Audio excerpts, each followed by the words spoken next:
नमस्कार दोस्तों आज की वीडियो में हम बात करने वाले हैं कि वास्तु के अंदर सीढ़ियाँ कितनी इम्पोर्टेंट होती हैं और किस तरीके से हम अपनी सीढ़ियों को चेक कर सकते हैं कि हमारी जो सीढ़ियाँ हैं वो वास्तु के अनुरूप बनी हुई हैं या वास्तु दोष सीढ़ियों में जो है लगा हुआ है। बहुत सारे व्यूअर्स बार बार जो है पूछ रहे थे कि सीढ़ियों से रिलेटेड वास्तु बताइए कि सीढ़ियों की वास्तु को हम किस तरीके से चेक कर सकते हैं और किन किन चीज़ों का हम लोगों को ध्यान रखना है जब भी हम सीढ़ियों का वास्तु करते हैं। तो दोस्तों देखिए, मैं यहाँ पर एक साइट पर वास्तु विजिट करने के लिए आया था और हम जो है सीढ़ियों की बात कर रहे थे, तो मुझे लगा कि आप लोगों के साथ भी ये चीज़ शेयर कर देनी चाहिए। अब देखिए, ये जो पार्ट है सीढ़ियों का, नीचे का जो पोर्शन होता है अमूमन इसी तरीके से घर के अंदर बना होता है।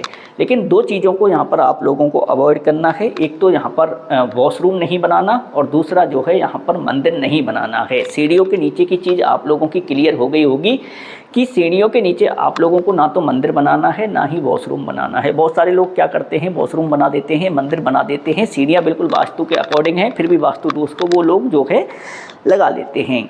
अब दोस्तों बात करते हैं कि सीढ़ियों की काउंटिंग कितनी होनी चाहिए वास्तु के अंदर। देखिए, सबसे पहले तो जब भी हम वास्तु में बात करते हैं सीढ़ियों की काउंटिंग की, तो इसमें दो तरीके की सीढ़ियाँ आती हैं। या तो लोग सम संख्या में सीढ़ियाँ बनवाते हैं या विषम संख्या में जो है सीढ़ियाँ बनाई गई होती हैं। अब आप लोगों को ध्यान रखना है, जो चीज़ें सम संख्या में हैं सीढ़ियों के अंदर काउंटिंग में, वो वास्तु दोष लगा रही हैं।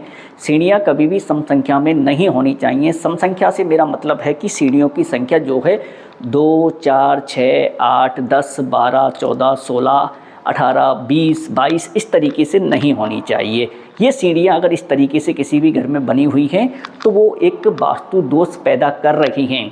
अब दोस्तों बात कर लेते हैं कि सीढ़ियाँ कितनी संख्या में शुभ होती हैं। तो देखिए, 3, 5, 7, 9, 11, 13, 15, यानी कहने का मतलब है कि विषम संख्या में अगर सीढ़ियों की काउंटिंग है तो वो सीढ़ियाँ भी काफ़ी हद तक वास्तु दोष नहीं लगाती, वास्तु के साथ में वो सीढ़ियाँ बनी हुई होती हैं। लेकिन इसमें एक चीज़ और आप लोगों को हमेशा ध्यान करनी है कि काउंटिंग कैसे करें कि ये जो सीढ़ियाँ हैं वास्तु के अनुरूप बनी हुई है या नहीं बनी हुई हैं। तो देखिए, काउंटिंग करने के लिए फर्स्ट स्टेप को आप लोग ऐसे रखिए, आप लोगों को काउंट करना है और बोलना है इंद्र, और उसके बाद में यम, फिर राज या राजा। इसी तरीके से काउंटिंग करते हुए ऊपर जाना है। इंद्र, यम, राजा, इंद्र, यम, राजा, इंद्र, यम, राजा, इंद्र। इंद्र पर यहाँ पर ख़त्म हो गई हैं, वापस आ जाते हैं। फिर इंद्र के बाद यम, राजा, इंद्र, यम, राजा और यम, इंद्र पर जाकर ये जो सीढ़ियों का जो काउंटिंग थी वो ख़त्म हो गई, फ्लोर आ चुका है, आप लोग देख सकते हैं। तो इसका मतलब ये सीढ़ियाँ वास्तु के अकॉर्डिंग सही बनी हुई हैं। अब दोस्तों ये चीज़ें आप लोगों को ध्यान में रखनी है कि इंद्र, यम, राजा, इंद्र, यम, राजा से काउंट करते हुए जाना है।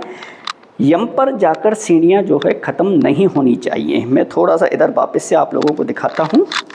अब बात करते हैं कि इन सीढ़ियों का जो घुमाव है वो हमेशा क्लॉकवाइज ही आप लोगों को रखना है। क्लॉकवाइज सीढ़ियों का घुमाव आना चाहिए। अगर सीढ़ियाँ क्या करते हैं, बहुत सारे लोग कि सीढ़ियों को ऐसे लाएंगे और इधर एंटी क्लॉक घुमा देंगे। अगर इस तरीके से सीढ़ियों को आप लोगों ने घुमा दिया है तो आप लोगों को ये ध्यान रखना है कि ये सीढ़ियाँ जो है ये भी वास्तु दोष का कारण बनती हैं।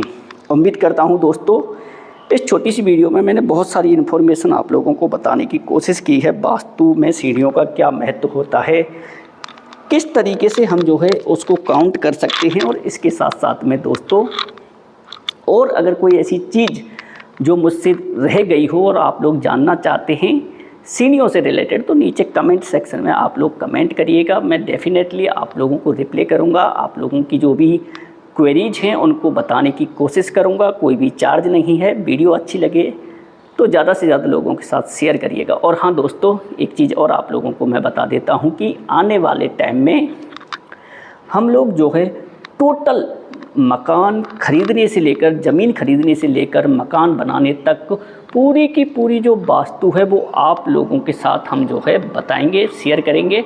तो अगर आप लोगों को ये हमारी वीडियोज़ अच्छी लग रही हैं तो हमें अप्रिशिएट करने के लिए लाइक ज़रूर करिएगा। चैनल के साथ में पहली बार जुड़ रहे हैं तो चैनल को सब्सक्राइब भी कर लीजिएगा। मिलेंगे अगली वीडियो में, तब तक के लिए दोस्तों जय श्री कृष्ण।